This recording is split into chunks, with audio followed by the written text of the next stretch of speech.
Mr. Speaker, and still I rise, a proud, liberated Democrat, unbought, unbossed, and unafraid. I rise today because I believe in the Pledge of Allegiance. I am known to wear this tie that has what I consider a meaning that expresses much of what the pledge is all about. There are many people who have said to me that the tie is old, that it appears to be soiled and stained, but it's my favorite tie. It's a tie that I will never surrender. It's a tie that means something to me because it stands for something. It stands for the Pledge of Allegiance. More appropriately, it stands for some specific words within that pledge. Those words are liberty and justice for all. Liberty and justice for all. I do pledge allegiance to liberty and justice for all. And I rise today to thank the courageous persons who on just yesterday took a stand for liberty and justice for all. I rise to thank the 140 persons who on yesterday voted to support H-Res 939, House Resolution 939. This resolution, House 939, impeaching Donald John Trump, President of the United States, for high crimes and misdemeanors. I rise to thank the 140 persons who supported this resolution. I rise to thank the 47 persons who did not oppose what we were doing, but chose to simply say, I will vote present. That was a significant vote as well. I rise to thank them. All of these persons had the courage to say to Donald John Trump, things are changing in this country. You are likely to face a vote of 218 more persons who would vote to have you impeached. I rise to thank them for their courage. But I also rise with my cane in hand to thank two people. I want to thank John Boniface. John Boniface, constitutional scholar John Boniface. There are many constitutional scholars in this country. Let me hearken back just a moment to make this point perspicuously clear. There were many people who understood what invidious discrimination known as segregation, but in fact was racism. There were many who knew what it was. They understood it. They could articulate it well. They were great orators. But they had something that set them apart from Dr. King. It was a lack of courage. Dr. King was set apart from the intellectuals and great orators of his time because he had courage. It was his courage that allowed him to go to Birmingham, and from the Birmingham jail to write a letter that explained why the movement existed and why it was so important. It was courage. John Boniface, constitutional scholar par excellence. John Boniface has something that many other constitutional scholars just don't have. They're brilliant. They can elucidate and explain to you the Federalist Papers in great detail. They can tell you why you shouldn't and why you should do something. But they don't have the courage of John Boniface. The courage to speak not only truth to power. You can speak truth to power by simply saying, power, there's a problem, and we need to address it. He will speak truth about power, which means you go to power and you say, power, there's a problem, and you're it. You are it. John Boniface has that kind of power. John Boniface has that kind of courage. John Boniface, I thank you for what you have done to help me move impeachment to the floor of the House of Representatives for a vote. I want history to know who you were. I want people to know that you left big tracks in the sands of time. I want people to know that you came from one direction and that you proceeded to another, a righteous direction. I want people to know who you are. I want people to know who Jessica Denson is, who is the mother, founder of the Removal Coalition, who believes that impeachment, conviction, and removal, that's a part of the process, but it is also the solution. Jessica Denson is a courageous woman who has a voice that is sometimes amazing to me in terms of how she so clearly articulates the issues of our time.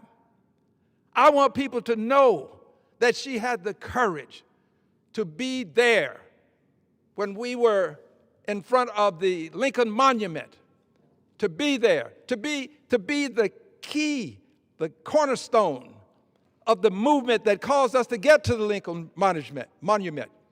That she was there to support, but also to push for impeachment, conviction, and removal. She is truly one of the great patriots of our time. I thank you for your courage. I also want to thank the millions of people now who are associating themselves with this courage of Boniface, with this courage of Denson, with this courage of the 140 who on yesterday voted to support H-Res 939, of the 47 who also took a position that I appreciate greatly. There is courage. I have to mention courage because these things don't happen simply because you want them to. It is not easy to do what we did yesterday. It is not. There are all sorts of forces, cross currents, winds, all sorts of energy, pushing back. Don't do it. Let me pause for a moment and say this. Those who are antithetical to my views, they like to say that Al Green has gone rogue. It's in the papers today. Al Green is coming before Congress and he has his cane and he's just waving his cane. That's what they say. They would have me become a person who is just another person from some dark place who doesn't know what he's talking about. So they talk about waving my cane. Yes, I'm waving my cane. And I'm pointing it straight at all of you who are antithetical to righteousness, antithetical to what we did yesterday in bringing these articles to a vote. I'm pointing my cane at you. I'm pointing at those people who are a part of the news media, who will bring me up and say things about me, but won't allow me to respond to them. You know who you are. But as I was saying, I want people to know about this courage and the pushback and the antithetical forces. I want people to know about it. And I want people to know that I understand what happened yesterday. It was comparable to what happened at the Edmund Pettus Bridge. Yesterday was a seminal moment in time. It was comparable to what happened. It was comparable to what happened when John Lewis explained it to me. What many people never discuss is the fact that there were many people who thought that you shouldn't go to the Edmund Pettus Bridge. It's too dangerous. If you go to the Edmund Pettus Bridge, you could be hurt. You know what the constabulary will do. There were people who warned them, admonished them, pleaded with some of them, saying, those people will hurt you. These people are inspired by hate. There's some evil people among them. It was courage, however, that said, go on to the Edmund Pettus Bridge. Go on to the Edmund Pettus Bridge. Not only did they go, but when they reached that crest, they could see a point where the constabulary was there, some on horseback. And they knew at that point that some of those people who admonished them were right. But they marched on. They did not allow fear to prevent them from doing a righteous thing, even when they knew the consequences could be harmful. I keep saying it, and I'll say it until I make my transition. John Lewis told me that he thought he was going to die on that bridge. But he marched on. Yesterday, in spite of a lot of admonitions, people marched on. People marched on and they took a courageous vote. A vote that is going to be marked as a seminal moment in time. A vote that will have an impact on the rest of time. Because it sent a message to a reckless, ruthless, lawless president, indicating that your time in office as a reckless, ruthless, lawless president, that time, your days are numbered. No one wants to see you harmed physically. That's not the case. But there are people who do not believe that you should serve out this term of office given your behavior in office. There are people who believe that you ought to be impeached, you ought to be convicted, and you ought to be removed. I am one of the people. I am one of the people. We, the people of the removal movement, believe that you, sir, should be an example of what a righteous government will do when a person who would subvert the Constitution has slithered his way into office. You, sir, should be the example. You, sir, by your behavior, by your actions, by your words, by your deeds, you, sir, should not hold the title President of the United States of America. And you should be removed. I know that there are some who would want to wait. Well, he'll leave office in a couple of years. And after he leaves office in a couple of years, we'll get back to our normal lives. Not the case. This man is having a long-term impact on American society. Not the case.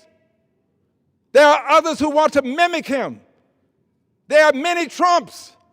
Not many in terms of numbers, although I could argue that there are large numbers. But there are many in terms of being smaller now who would like to enlarge their persona, enlarge their image, enlarge their reach, enlarge their power. Many Trumps who want to be another Donald Trump. They're out there. And we need to do something to let people know that when you behave as he has behaved, justice will be served. Yesterday, the sword of justice swung across the House of Representatives, and it left its indelible mark. People know now that we mean business. Yes, we mean business. So to the millions of people who have joined the impeach, convict, and removal coalition, I thank you for being there. I especially thank the persons who were on the mall at the Lincoln Memorial. Now I'd like to respond to the question, if I haven't already. Why are you doing this, Al Green? That really is not the question. The question really is, why wouldn't I do it? Why wouldn't I do it when I have in my hand language that motivates me to do it? Let me read what I bear in my hand. It says here, Dick Cheney's statement.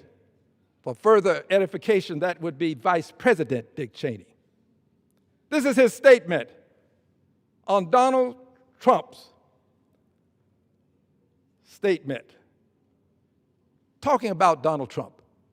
This is something that NPR published, September 6, 2024.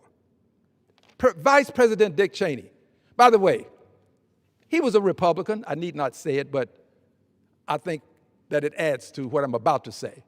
I am a Democrat. I think we were in different places politically. But when it comes to the country, we're in the same place. We were in the same place then, we're in the same place now. And here is what he said. In our nation's 248-year history, there has never been an individual who is a greater threat to American democracy. Correction. A greater threat to our republic than Donald Trump. Let me repeat it.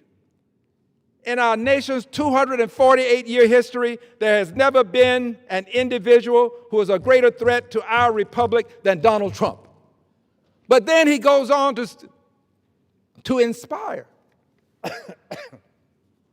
To inspire. Because he says, as citizens, we each have a duty. I would add the word responsibility. We each have a duty to put our country above partisanship. Put our country above partisanship to defend our Constitution.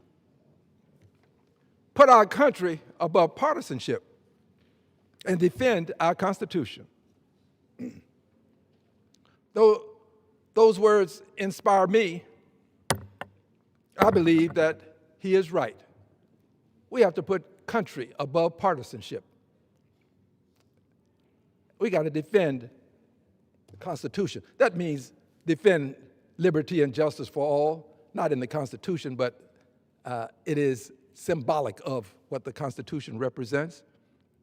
It means defend your Fifth Amendment rights, right to due process, 14th Amendment also. Defend your right to free speech. Defend your right to say that members of the military don't have to follow illegal orders. In fact, must not follow illegal orders. That's what he's talking about. That's the Constitution. That's what comes out of the Constitution, although it may not be explicated with this kind of specificity within the Constitution. But that's it. You got a right to say. Don't follow illegal orders. That's a mandate. It's not something that's optional. You got a right to say it. And you got a right to say it without having someone indicate that you somehow have done something wrong and that you somehow ought to be hanged. Now, I'll say more about that in just a moment. I have much to say about that. But before I say it, I want to say this. If you, any one of you, if I threatened the President of the United States of America, got a punishment here in my hand, if you're convicted under 18 U.S.C. Section 871 of threatening the President of the United States, you can suffer consequences, including up to 5 years in a federal prison, fines of $250,000, a permanent felony record, possible restrictions on future employment, firearm ownership, and other rights. So now, if I or any one of you should indicate in some way that the president ought to somehow receive a death sentence, or if I or one of you should indicate that the president ought to be hanged, I guarantee you this president would have you arrested. I guarantee you, you would be incarcerated. I guarantee you, because you can indict a ham sandwich, they say, you would be indicted, and I guarantee you, you would go to trial. If you do something that is considered threatening, if you say, here's a good word, if you say the president ought to receive death, be punishable by death, or if you say that he ought to be hanged, as the president has said here when he posted a third party's post indicating hang them, Washington would, indicating here that their behavior was seditious behavior punishable by death. Now I'm talking about the persons who did the right thing, the righteous thing, the lawful thing of saying to people in the military, don't follow illegal orders. And they find themselves, not the president, but themselves being suspect. The president, who has threatened execution, people don't want him impeached. Some. Now, there are some who do, but they have various reasons for why they can't take the stand. They can't say it. Well, I can. So for all of you who want to say it and can't say it, I'm saying it for you. I'm saying he should have been impeached. I'm saying that if ever there was a president in the history of the United States of America who should be impeached, it is Donald John Trump. What he said, he should be impeached for. Now, there are people who would say, well, you do know that he went over to Fox News, that he slithered his way over there. And after being there, he indicated that he didn't intend for anybody to be killed. Maybe not in those exact words. But he didn't intend. He didn't intend for that to be the case. Do you really think that if I said the president ought to be hanged, that I could go over to Fox, well, Fox wouldn't allow me to say it, but some news source and say, oh, no, forgive me, I made a mistake, it was a slip of my tongue. No, this president would not allow it. He would consider this a threat. I'd be facing a fine. I'd be facing going to prison. But the president is with impunity, saving what happened yesterday, with impunity, making threats against judges, making threats against members of Congress. And for those who say, well, that's just Congress and they're just judges, let me tell you how it impacts your life. If you go before one of the judges that the president has threatened and you believe that the president's threats can make a difference, will you question the judgment of the judge? He puts in the judiciary in question, the judgments, when he can intimidate judges to the extent that you think judges are acting because of the president's actions that he's taken against the judge. This is bigger than you are as a person. It's about all of us as people, threatening the judiciary, threatening the independence of the judiciary, not respecting the separation of powers. It impacts you, me. We all can be judged at some point. We want to believe that the judge is going to be objective, that he's not going to be subjective, that he's not going to, or she's not going to subject her most precious judicious thoughts to the whims of a president who is reckless, ruthless, and lawless. That's what you want to believe. Okay, well, maybe that takes care of the judges, Congressman Green, but what about members of Congress? He's just threatening them. Remember, we had a member of Congress who was wounded. There was an attempt to assassinate her. There were innocent bystanders there with her who were harmed. Deadly. It's about all of us. It's about when we're out in the public. It's about some person taking to heart what the president said when he said death, when he said hang them. It's about all of us. So I have no regrets for what I have done, zero, and would challenge anyone to come and stand over here or here and stand with me. I challenge you to come and stand and point out why I shouldn't have done what I've done, or we shouldn't have done what we have done, meaning those who are part of the removal coalition. Come, I challenge you. Let's talk before the world. Any one of you. I'm proud of what I've done. I would do it again. I want you to know that in doing this, we are putting the country above some people. We are, because it's the country that contains all of the people. All of the people are more important than some 1 or 2, 10 people maybe 23. More important than 23 people. It's the country we're trying to save.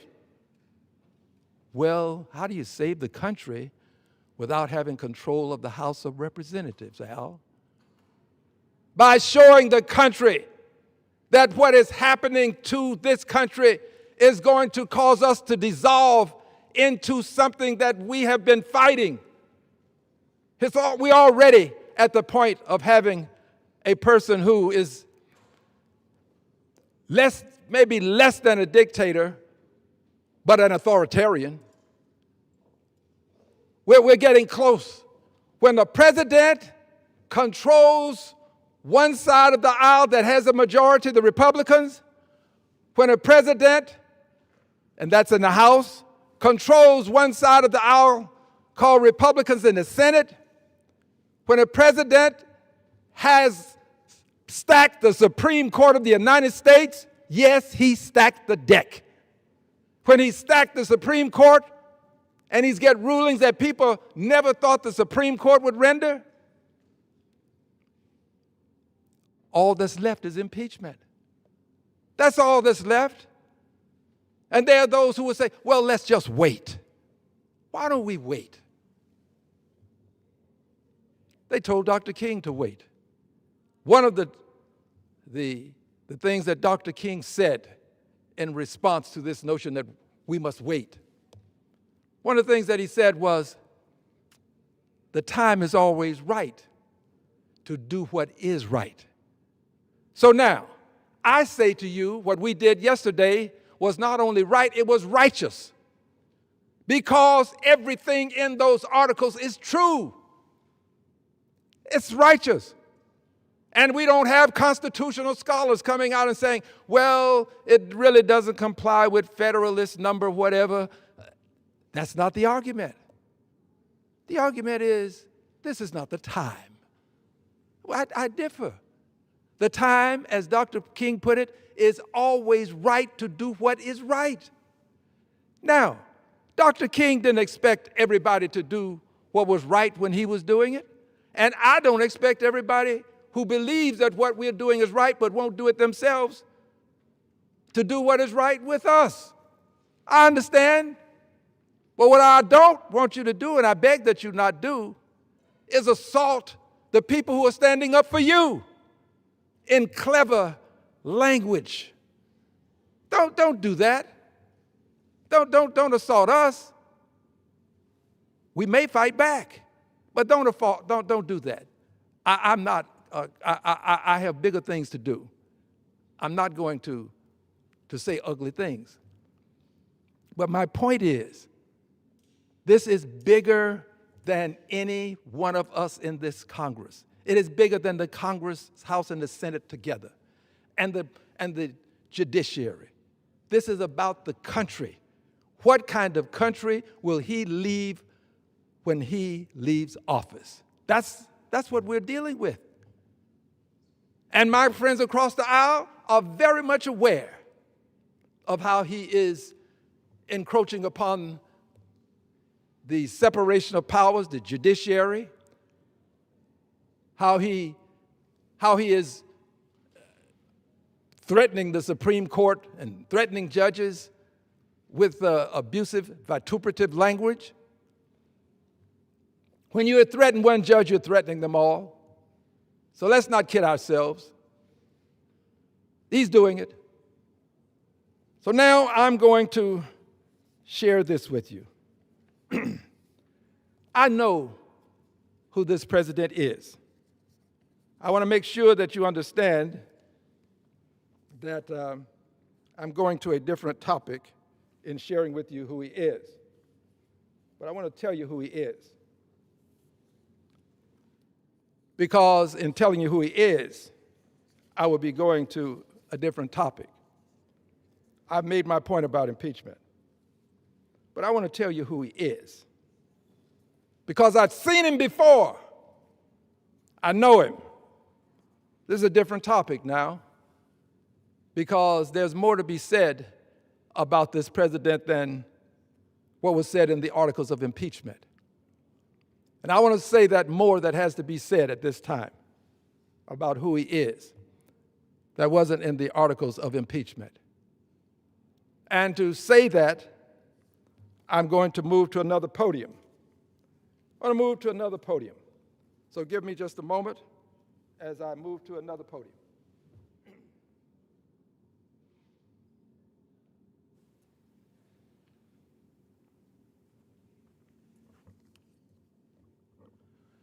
And still I rise, Mr. Speaker, and I rise now to explain to the world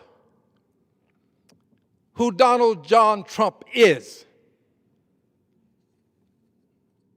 I've seen him before.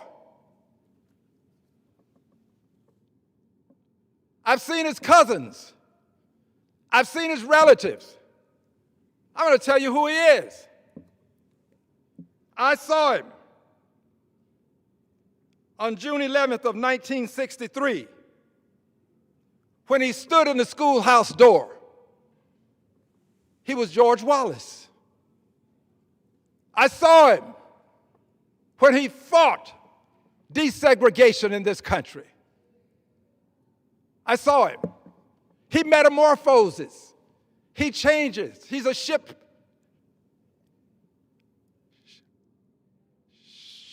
shaker, changes his makeup, his appearance. Now, those who are going to take that literally and say, gosh, he thinks that Donald Trump was George Wallace.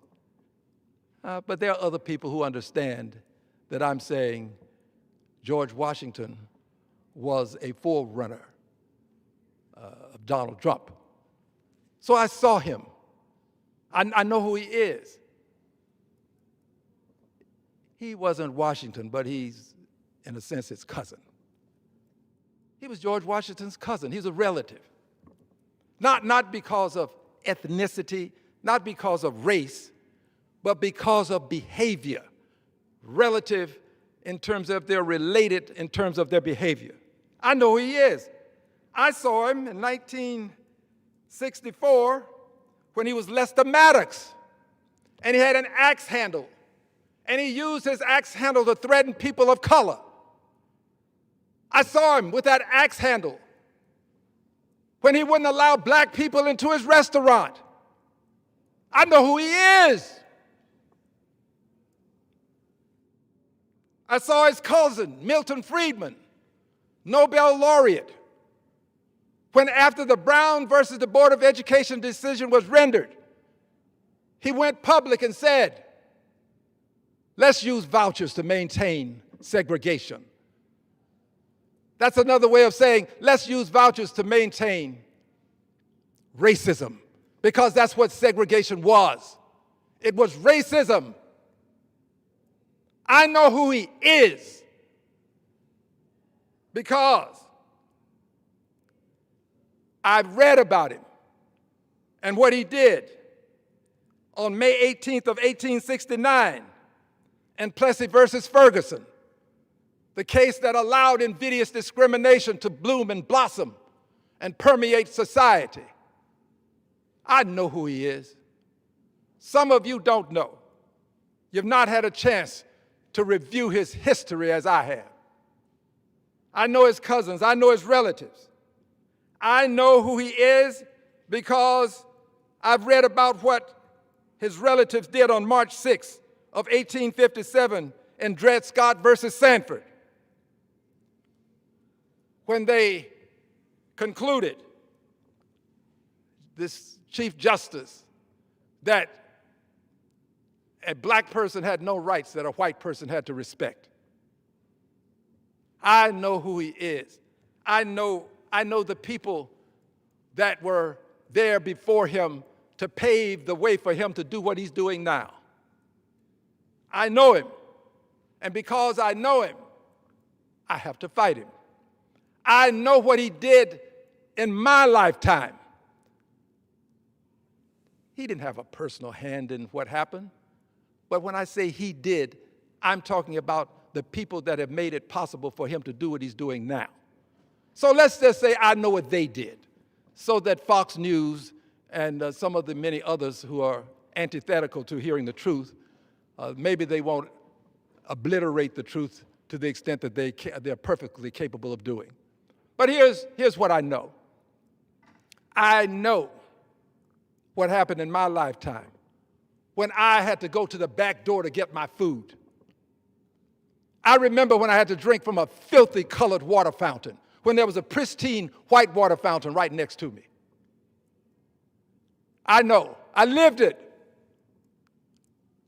I remember how I had to sit in the back of the bus. And if there weren't enough seats for Anglos, we called them white people. I don't like the term. But when there weren't enough seats for Anglos, then I had to move. I know what's going on. I see it. Well, you're saying no, that's not happening right now. No, but we're headed in that direction. We're headed in that direction. I don't want to return to that past where I was a suspect simply because of the color of my skin. I was a suspect. We are now at a point in this country, to tie this together, where there are people who are suspect because of the way they look, just as I was a suspect because of the way I looked. If you are Latino in the United States of America, given the behavior of the king's men, that would be President Trump, given the behavior of the king's men, you are suspect. You are suspect.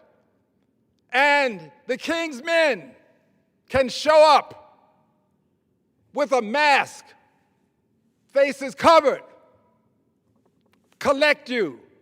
That's a very kind way of saying it. Put you in some vehicle and then storm away to some distant place. Lock you up. Relatives don't know where you are. No due process. I know who you are. I know where you're going. I know what you want to do. I've suffered what you would return if you could. I know. Yes. I see how you have decided that you and you alone determine what the law is in this country. You and you alone will decide whether a person should be locked up or released, unlike what the Constitution requires. I know who you are. I understand that there's an attempt to roll back the clock. People of color are becoming suspect in this country.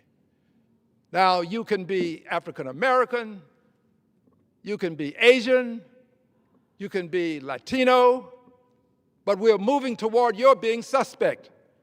But there are people of goodwill of all colors who are going to fight this. I pray that we will succeed. Good people of goodwill who are white, who are standing with us. But it's easy to see, if you care to look, at how the president has now said, yes, I said they were S-hole countries. Yes, I said it. How the president is now saying, in South Africa, there's genocide. We'll bring in the white South Africans. But if you're from one of the 19 countries, actually it's 18, that are predominated by people of color, we're going to put a hold on you. Look, there is no one so blind as he who won't see, not he who can't, but he who chooses not to see. I know who he is. I know what he's done to lay the foundation, not him personally, but the many who came before him and who know how to use hate as a weapon to change society. And that's what he's doing. He's using hate. He's using beneficial bigotry. How does beneficial bigotry work, Al Green? Well, here's how it works. You go to someone who is a principled person, someone who has been fighting for liberty and justice for all, and you do them a favor. And in exchange for that favor, you only require one thing: loyalty. Just give me your loyalty. Give me your loyalty in the future. The thing that he has done can sometimes be of benefit to the person. Most of the time it is. But it can also be detrimental to some other people. He uses beneficial bigotry. Beneficial bigotry. It is beneficial bigotry that he has used against the Palestinians. It is. It is beneficial bigotry to say that they could be obliterated, to say that the Palestinians don't deserve a country. Used it to do all that he can to eliminate the possibility of a two-state solution. That plan that he has is nothing more than a land grab. I know who he is. I see what he's doing. And others do too. They just don't have the ability to stand in the well of the House of Representatives and say it. So I'm saying it. Yes, he's a beneficial bigot. And then those who benefit from his bigotry, they are loyal to him. People who would never allow a person to do such a thing if he hadn't done favors for them. They would speak out and speak up against his bigotry. But they don't, because he's done favors. Those who are part of the evangelical movement, they see what's happening to the country. They have an opportunity to preach on Sunday all of the righteousness, and then on Monday, they benefit from the bigotry. And as a result, righteousness becomes secondary to the loyalty that they pledged because he did something for them. So I'm saying to you, dear friends, in this part of my message today, I'm not going to relent. There are some who would have me go away. There are some who've already indicated, there was a news story out today about how I'll be defeated at the next election and I'll just become a part of a bygone history. They've already prognosticated my defeat, called me a rogue. Well, friends, all of this may happen, but I'll say this to you. It won't change my opinions, and it won't change who I am. I believe in this flag. I believe in liberty and justice for all. I don't support beneficial bigotry. I don't support people who would desecrate what the flag really means as it relates to the Constitution. Those were not the last articles of impeachment that will be brought to the floor. Those yesterday, HRES 939, they're not the last to be brought to the floor for a vote to remove Donald John Trump from office. Mr. Speaker, I yield back the balance of my time. Yields, members are reminded to refrain from engaging in personalities toward the president.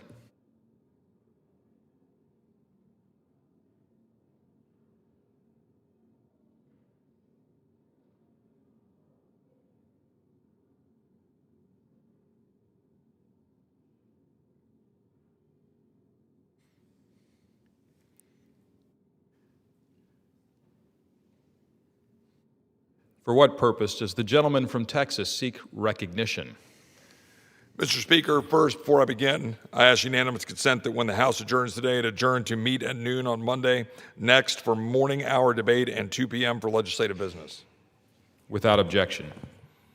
Under the Speaker's announced policy of January 3rd, 2025, the gentleman from Texas, Mr. Roy, is recognized for 60 minutes as the designee of the Majority Leader.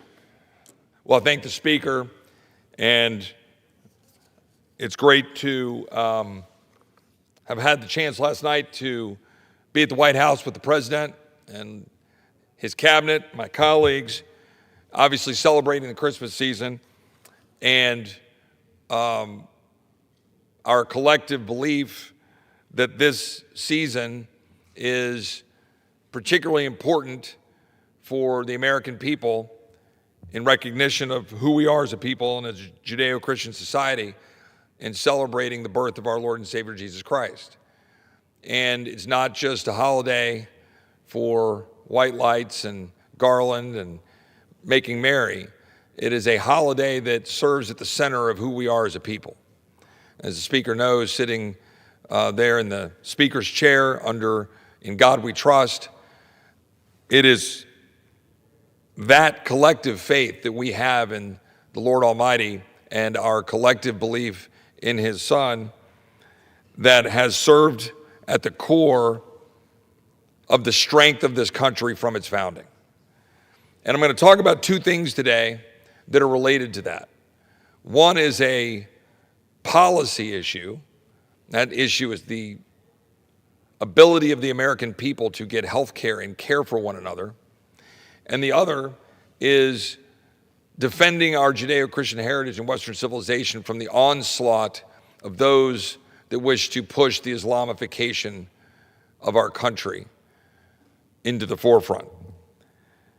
And I'm going to start on the point of the policy of health care because I think it goes to the central problem we face as a people right now.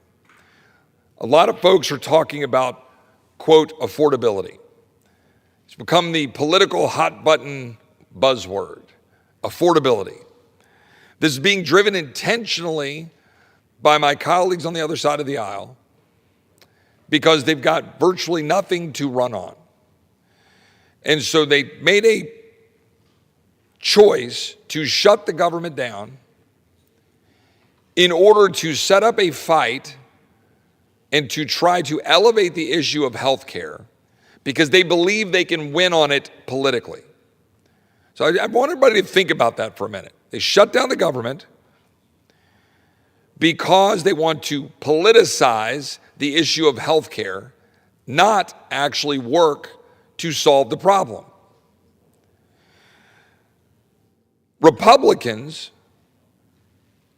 in my view, have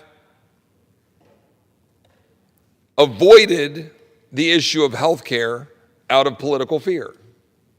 Historically, I believe that this Republican Congress, this Republican House and Senate, and this Republican-led White House has the opportunity today to transform health care for the American people so that it can be affordable, so that they can have choice, so they can go to the doctor of their choice, to empower doctors and patients, not insurance bureaucrats and government bureaucrats.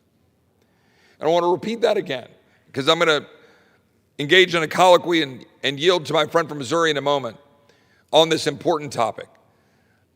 Right now, the average American family is getting crushed, unable to afford health care because Democrats broke our health care system. I want to be very clear. Democrats knowingly chose to break the American health care system 15 years ago. We told the world what would happen, and it has come true.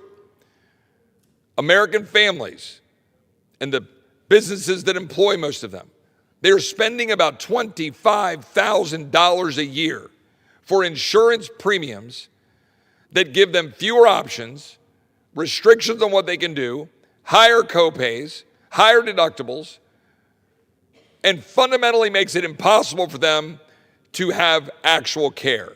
And I go back to my point about In God We Trust and celebrating the Christmas season. And as Christians, we are called to take care of those less fortunate than we are. We are called to help those who need help. That is why, if you go look at so many of our hospitals historically that were nonprofits built up from faith-centered institutions, that's why there's so many hospitals or saint fill-in-the-blank hospital. Because Christians came together to say we should care for those who need help. But then came in government. In all of its infinite wisdom, government came in and regulated health care, restricted our options, socialized the payments. And now what is the result? An impossibility of the average American family to be able to actually get health care from the doctor of their choice. The inability to go get insurance that will give them comfort that if the cancer that I got in 2011 hits them, that they'll be able to go get care because they can't afford it. And they can't afford it because we broke it. And we didn't break it, Democrats broke it. And right now, Republicans have a choice. Go along with Democrats to continue to socialize health care, continue to enrich insurance companies, continue to take away options from the American people, or stand up for health care freedom. Stand up for the ability of an average American family to be able to go to the doctor of their choice, get insurance, go have health sharing ministries, go to MediShare, be able to defray cost, rather than having constrained, regulated, no option, expensive health management by bureaucrats. That's what we have. The fact is, there's this big debate right now about so-called subsidies. I want to be very clear about what we're talking about. We're talking about COVID-era pandemic cash that was thrown out into our economy. In this case, for some plus-ups, for some subsidies for the broken Obamacare system. And now, we're 5 years removed from COVID, and my Democrat colleagues are trying to say that if we don't extend those subsidies, somehow we're denying people health care. That's just flat false. It's a lie. The fact is, Obamacare remains in place. Its subsidy structure remains in place, for better or worse. And those subsidies that they're talking about would literally go into the pockets of insurance companies, whose profits are up 1,000+% over the last decade. It is an insurance enrichment scheme. My Democratic colleagues broke health care, and now they are down here saying, we must give more money to insurance companies. That's what they're saying. And any Republican who goes along with that needs to answer for doing the same thing. Why would we give more money to the insurance companies that saddled up with government to enrich themselves rather than help the American people? 85% of all Affordable Care Act revenue insurers receive comes from the federal taxpayers. 85% of all of the revenue, I should say, that the insurers receive are coming from the federal taxpayers. Insurers received at least $35 billion in federal subsidies in 2024 for people who didn't use their plan a single time. $35 billion went into the pockets of insurance companies for people who didn't even use their plan. I want to say this, and then I'm going to yield to my friend from Missouri. We have solutions. When people say Republicans don't have a plan, it's false. We've put out plans. We've put out solutions. We have solutions. We believe in expanding people's access to care by empowering them with the same tax treatment, equal tax treatment that corporations get. Individuals should get the same tax deductions and tax breaks to be able to have health care. We believe in expanded health savings accounts that you can use for direct primary care to go to a doctor, have that doctor's cell phone number, have a relationship with that doctor, not be put into some complicated scheme where you have to get approval for somebody who's in network or not in network, who may or may not be within 100 miles of your house. We want American people to be empowered. We want them to be able to go defray costs and share costs in health sharing ministries and MediShare and all these different organizations that are, frankly, the last lifeboat that people have right now for access to care. We want to allow providers to own hospitals rather than being restricted from being able to do that, so that the corporate monolithic hospitals are the only option. We want 1,000 flowers to bloom for people to have the freedom option. And guess what? You can leave Obamacare, the Affordable Care Act structure, all in place. Leave it all sitting there. But just provide the American family with a freedom option. Allow them to have choice. Shouldn't that be our right in America? People talk about a right to health care. What they're really saying with that is that government should be providing health care rather than the individual, the family, being able to have the right to get the care of their choice. What on earth kind of freedom do you have in a country where you literally can't go get health care? You're prohibited from it. The government has stopped us from exercising our freedom.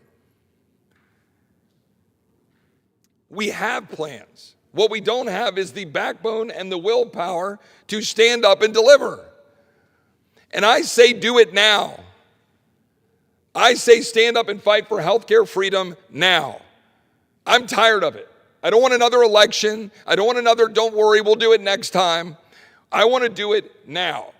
Because too many people are suffering at the hands of a bureaucracy and the tyranny of government-run health management rather than the ability to get care.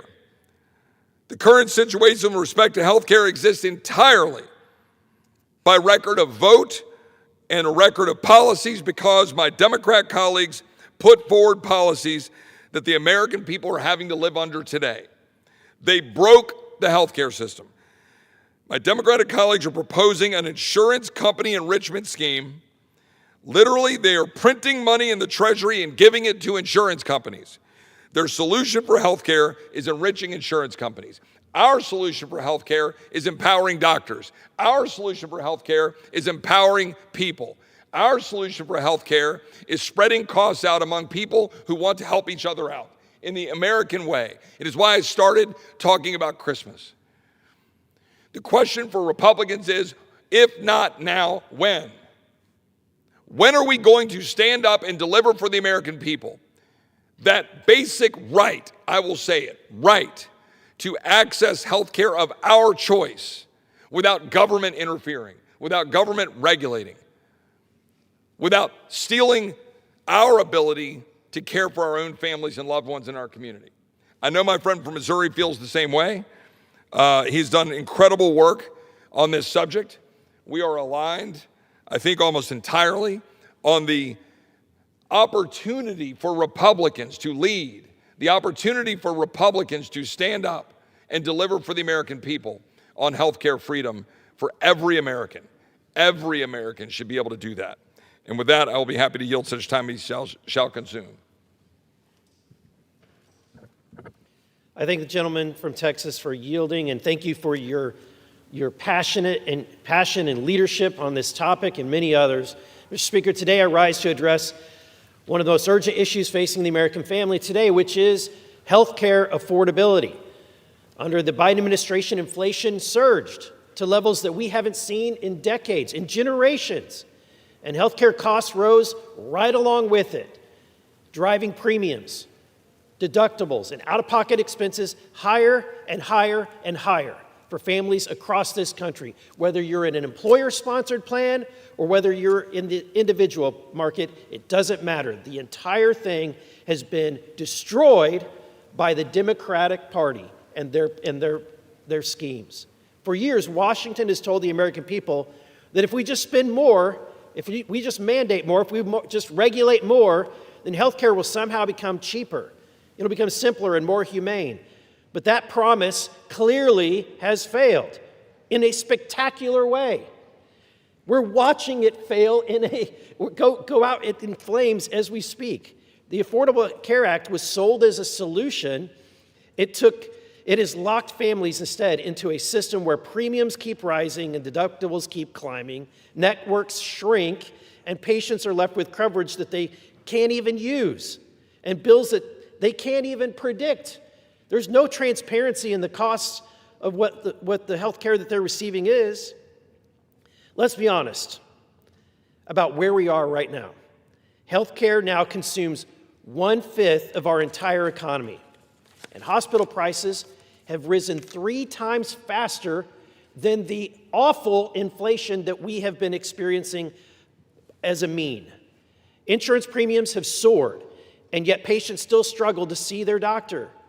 They still wait weeks, if not months, for an appointment. They still face surprise bills, even when they follow all of the rules. This didn't happen by accident. Washington inflated the demand with subsidies and mandates, while simultaneously choking off the supply through regulation, licensing barriers, and protection of entrenched interests. When government pours taxpayer dollars into a system that restricts competition, prices rise, efficiency collapses, and accountability disappears. And through it all, the one group that was systematically excluded from decision-making is the patient themselves. That is the fundamental flaw of this current system. Americans are not allowed to control their own healthcare dollars. Instead, those dollars are routed through insurers, through employers, and federal agencies that never feel the pain of the cost, and they never face the consequences or have to deal with the time restraints. Mr. Speaker, when we don't control the money, you don't control the choices.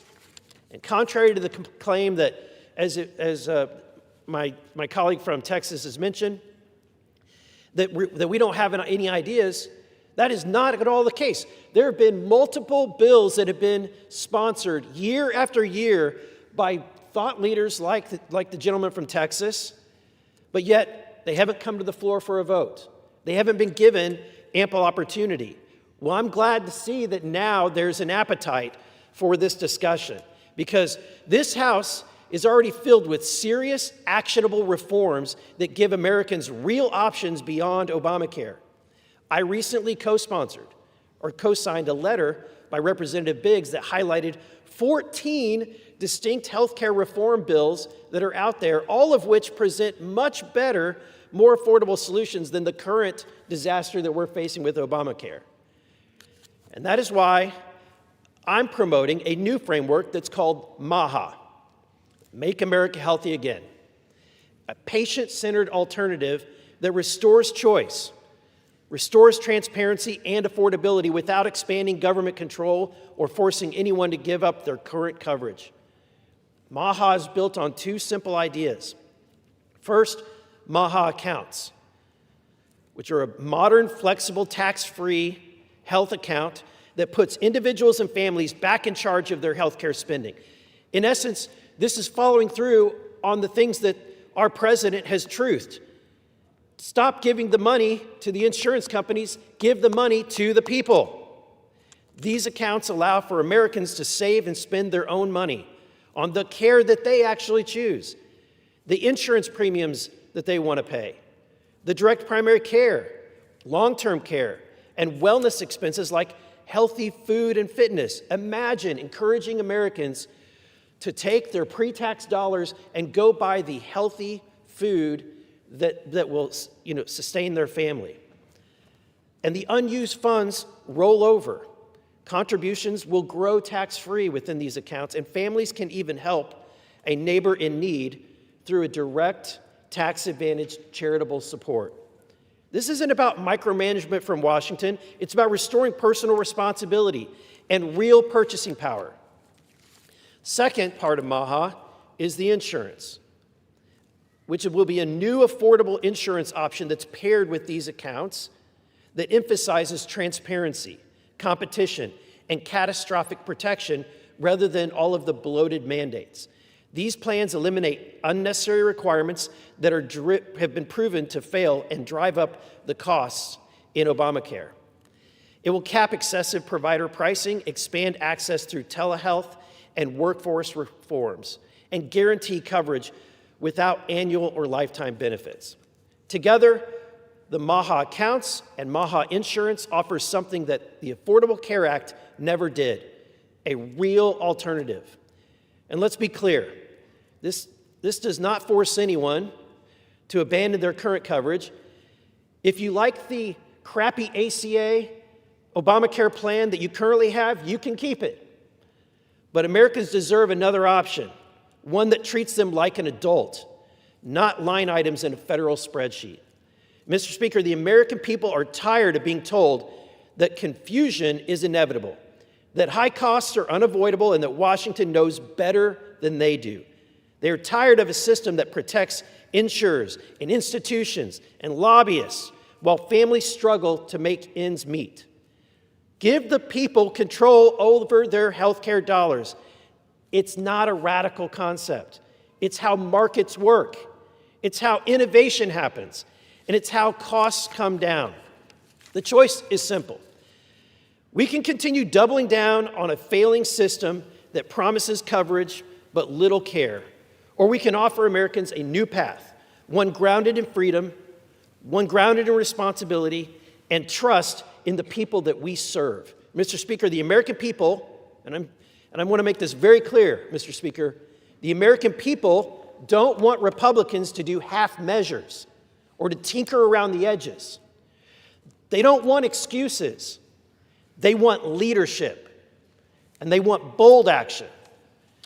They want politicians to stop writing blank checks for a broken system and finally deliver the kind of transformative healthcare solutions that this country and these people deserve. Anything less borders on political malfeasance. With that, I yield back, and I thank my colleague from Texas for allowing me this time. I know my friend from Missouri needs to head home. Before he heads out, I would just ask him just a couple of quick questions in colloquy. For the average viewer out there who can't necessarily follow all this, right? If we distill this down simply, no matter what you call it, no matter how you define it, what we're simply proposing is that individual families, individuals, be able to get the same tax benefit as currently corporations get when they're putting their dollars into a Blue Cross or Aetna or some other insurance plan, right? So instead of having an employer, because of a broken system, be created by wage controls post-World War II, okay? Instead of employers only being able to get the tax break when they give dollars into to pays Blue Cross to provide some sort of plans, and then you have to then further subsidize that, right? So maybe your employer puts in $1,800 and you put in $900, and total it's costing you $2,700 a month. Instead, we're saying, look, get the same tax break, employer, but put it into a massively expanded tax-free account where you're able to use it for insurance, real insurance, that you can go get, a catastrophic coverage, or direct primary care, all sorts of plans out there where you've got a doctor that says, look, for $100 a month, you can call me, I'm at your call, I'll do this kind of service, or health sharing, whether it's secular or faith-based, where you have, oh, wait a minute, I don't need catastrophic insurance for this problem. It's a broken leg, but I don't have $5,000 for the emergency room visit and all the care and whatnot. So you share and defray that cost across people in a faith-based organization often, but sometimes secular. So isn't that the engine of what we're talking about? Absolutely. Am I allowed to? Yeah. Absolutely. I mean, any kind of reform that we're looking at, if it doesn't include that as the core engine, we're not getting anywhere. And then would it not require us to simply say, you can leave Obamacare in place, that can sit there, keep doing what it's doing, but we're going to give people this option. So employers can put it in there, and if you're self-employed, you can get the same tax break. It's all equal tax treatment. Nobody's treated differently. And we would have a product over here that would allow for true catastrophic insurance, right? Not regulated, not all sorts of complications, not telling you what you can do, not do, but a risk-based product that says, hi, I'm a healthy 24-year-old. I would like to just know that if I'm in a bad accident or I get cancer, that I'll be able to have care. And I will pay $100 a month for that risk assessment, and the insurance companies can figure all that out. Or $200 a month, but not $2,000 a month. Isn't that what we're talking about? That's absolutely. I mean, when you give the choice back to the people, suddenly the doctors are going to start paying attention as well. Correct. And they're going to, when people ask, well, what does this cost? They're going to have to answer for it right then and there. And if they can't answer for it, you can, guess what? When you have the choice, you can walk away. PBMs, well, sometimes that works, sometimes it doesn't. Will any of that be transformative? What will be transformative, right, is giving individuals and patients the power to deploy the dollars in a tax-advantaged way in a marketplace where they can go get the options that's best for them. Yeah. Correct? Correct. In fact, the swampy thing to do, what you would expect this town to normally do, is to tinker with those things and do what the conventional thought is before. Let's tinker with PBMs. Let's tinker with this account or this, right? And the end result will be less choice for patients and higher costs. Even with PBMs, it will raise premiums. Right. If you've got an F-250 pickup, right, and you've got a crappy little, engine in there that doesn't work, but you add four-wheel drive and you add leather seats and you do all the stuff to make it a nice truck, but it's got a lawnmower engine in it, would it work? Would it be effective? No. And that's what we're talking about. That's what Republicans do. They fall into the trap of, oh, please give me the leather seats on the F-250, or I really want the four-wheel drive, or I really want a good, bed liner and bed cover, and oh, give me all the options and music and speakers, and oh, it looks great running boards. But you got a frickin' lawnmower engine, the truck's useless. We've got to actually transform healthcare, and we have the opportunity to do it with proposals like yours, like mine, like number of proposals our colleagues have. The question is, will we have the willpower to do what the president has laid out, which is stop subsidizing insurance companies, stop enriching insurance bureaucrats, and empower the American people? Absolutely. I thank the gentleman for his time. Thank you for your leadership. Wish him safe travel back to Missouri. Hopefully next week we can get busy saving the American people from a broken healthcare system. I'm going to take a few minutes in the time that I've remaining to talk about another issue that is critical to the state of Texas and to this entire country. And that is the fact that America Texas, and Western civilization are under attack from within. The cheap labor lobby, left-wing NGOs, radical progressive Democrats, Marxists, globalist organizations, the United Nations, they've mobilized a coordinated effort to subvert our security, our immigration system, to harm the American people. Particularly concerning is the threat posed by Islamists who are spreading Shari'a law into Texas, who are advancing throughout the country, and who have a stated goal of undermining American life, not assimilating into it. This is a political movement, well-funded, targeted at the American people, Western civilization, our rule of law, and the Constitution. We should not be allowed adherent to Shari'a law, period. The Muslim Brotherhood's own motto is, Allah is our objective, the Prophet is our leader, the Quran is our law, jihad is our way, dying in the way of Allah is our highest hope.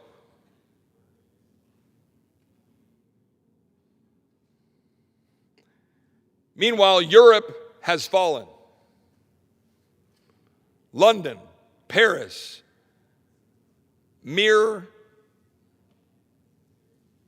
shells of their former strong self. You watch veterans who fought to defend the United Kingdom in World War II, those still alive tear up and cry, wondering what it was they fought for. When they watch the radical extension of Islam into the streets of London and throughout the United Kingdom.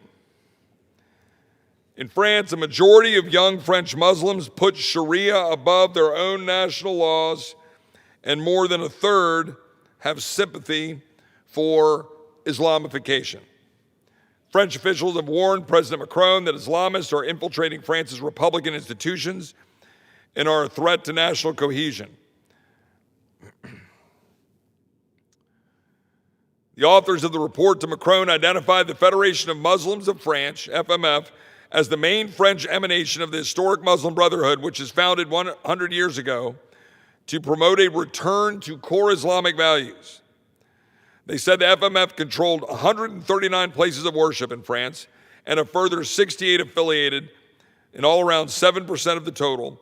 The organization ran some 280 associations. 7 out of 10 French voters would back a ban on the Islamic veil in public because of what's happening in France. In the United Kingdom, Muslims are increasingly turning to Britain's Shari'a courts, which are not part of UK law and operate as informal bodies. The number of Shari'a courts in Britain has grown to 85 since the first began operating in the country in 1982. Polls have found that 41% of the British public believe that Muslim immigrants have had a negative impact on the United Kingdom. Nearly half think that Muslim women are pressured into wearing the hijab, and almost a third think that Islam promotes violence.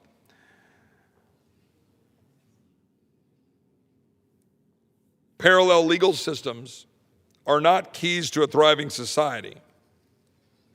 There must be one rule of law for all of the people.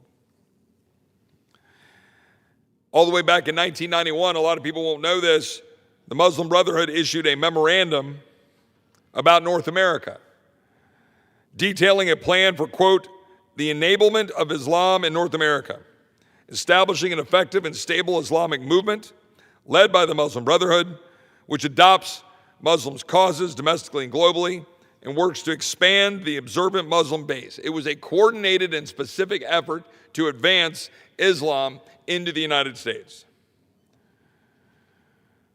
Our founders did not envision a nation that remotely resembled today's Muslim world and the radical elements of Shari'a. America was founded as a nation grounded in a distinctly Judeo-Christian history and understanding of human nature. It was the United States It was Great Britain that led the ending of slavery.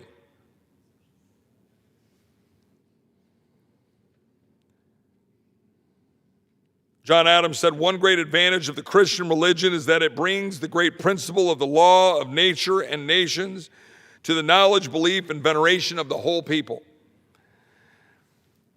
Thomas Jefferson and John Adams hinted at the incompatibility of America's Republican virtues with the values of Muslim nations after meeting with the Islamic ambassador about the Barbary states' inclination to make war upon nations that did them no wrong, after they were informed it was a requirement of the Quran.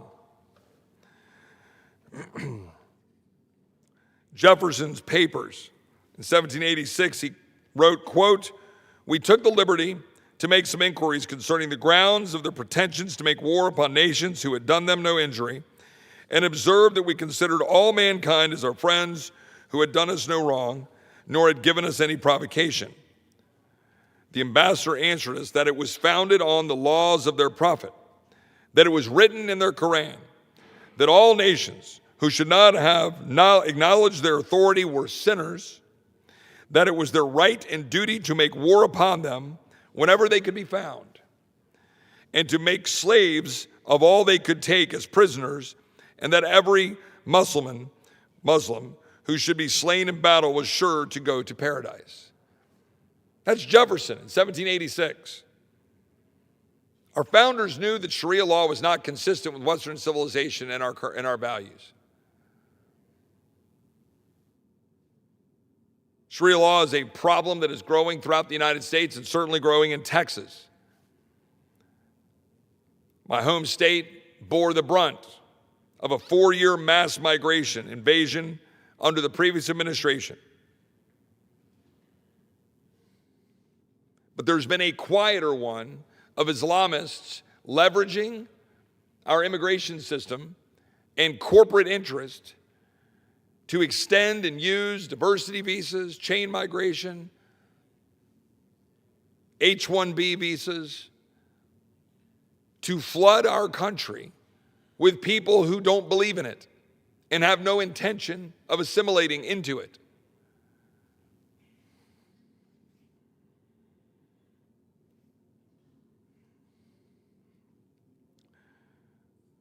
A new Muslim community in Texas, not even a few days old, 150,000 square foot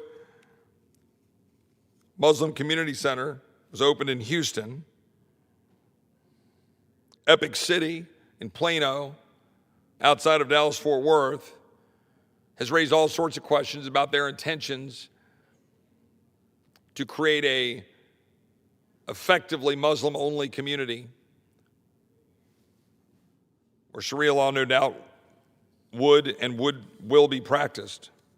Now they've renamed it the Meadow rather than the East Plano Islamic Center, but they continue to develop and grow it. Even as there are almost 300 mosques in Texas and more mosques being built in Texas every day than any other state in the union. But meanwhile, let's look at what's going on in the United States broadly. Our nation's foreign-born population has reached 51.9 million people, comprising some 16% of our population.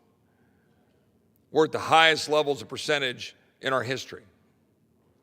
The last time we had a similar level of foreign-born population, in roughly 1920, we froze immigration.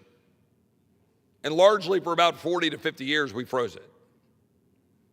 And then it has been exploding over the last 50 years. I've introduced legislation called the PAUSE Act to pause immigration.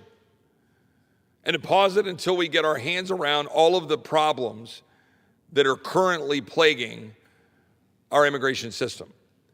The abuse of birthright citizenship, to have profit-centered ways to create American citizens by people coming here, coming across the Rio Grande, having children, making citizens that then can use American resources, our hospitals, our schools, our legal system, our welfare. we continue to allow a broken visa system to have extended family members be brought into the United States expansively and purposefully.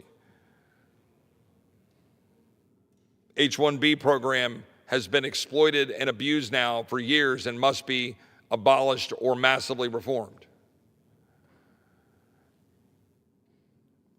We obviously have still a very badly broken border that is only currently being held in check by a president and by leadership in the administration who are devoted to doing it and are empowered to do it.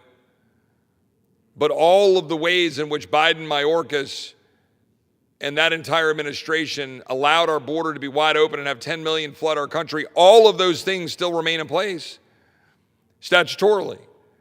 Congress could fix it. We haven't. The House passed legislation 2 years ago, what was in that Congress, H.R. 2, to meaningfully change the laws so that it can't be exploited to endanger the people. We have not brought that back up again this year. We should. We should codify these changes. Our priorities matter. The results of this are stark. Thanksgiving week, we saw what happened with the West Virginia National Guard service member, Specialist Sarah Beckstrom, who was 20 years old, Staff Sergeant Andrew Wolf, 24, savagely ambushed and shot blocks away from the White House. Specialist Beckstrom tragically lost her life.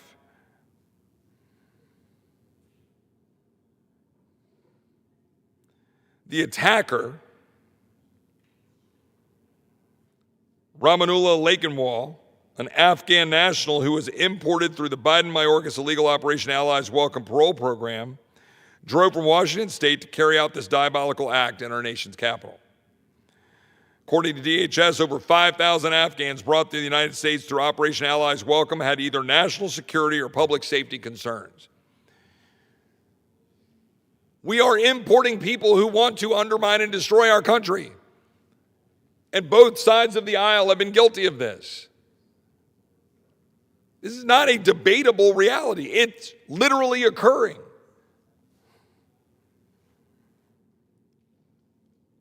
For us to survive, we have to act. We need to pass the Pause Act. We need to pause immigration. We need to pass legislation like the bill that I introduced to preserve a Shari'a-free America that would prohibit the entry of people that are known to be adherent to Shari'a law, which is deeply in conflict with our values and our laws. We should take away the tax status of CARE and other radical organizations with ties to terrorists, and a vast network of well-funded organizations using American tax dollars, United Nations funds, wealthy donors, George Soros funding,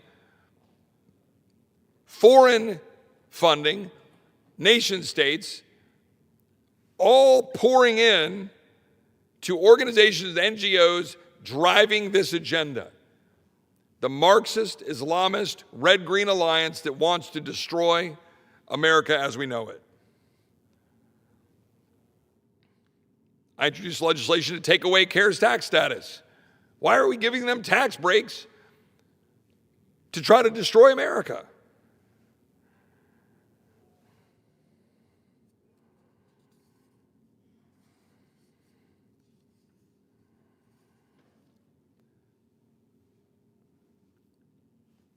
Which brings me to the final point, which I was alluding to before on H.R. 2.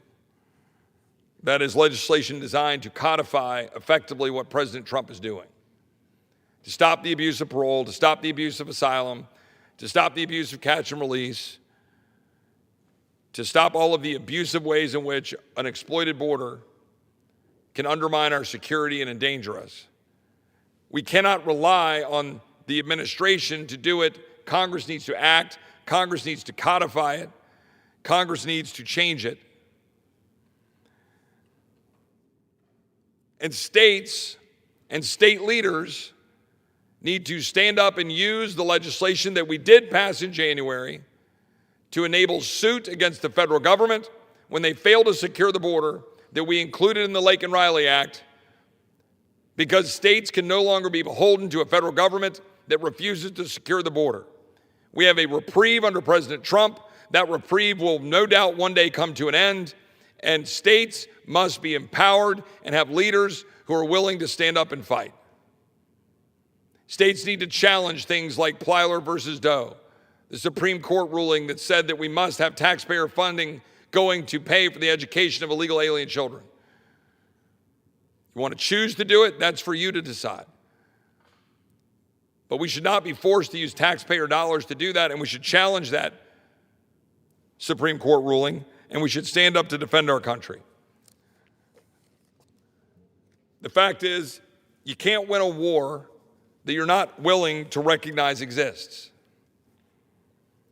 And it is undeniably true after the election of the mayor in New York, Mamdani, with what's going on in Dearborn, with what's going on in Minneapolis, with what we're seeing happen in Texas, in Dallas, in Houston, what we saw unfold in London, in Paris, that there is an attack on the Western way of life, and we must stand up and defend it if we're going to be able to pass down a country to our kids and grandkids. With that, Mr. Speaker, I yield back. The gentleman yields.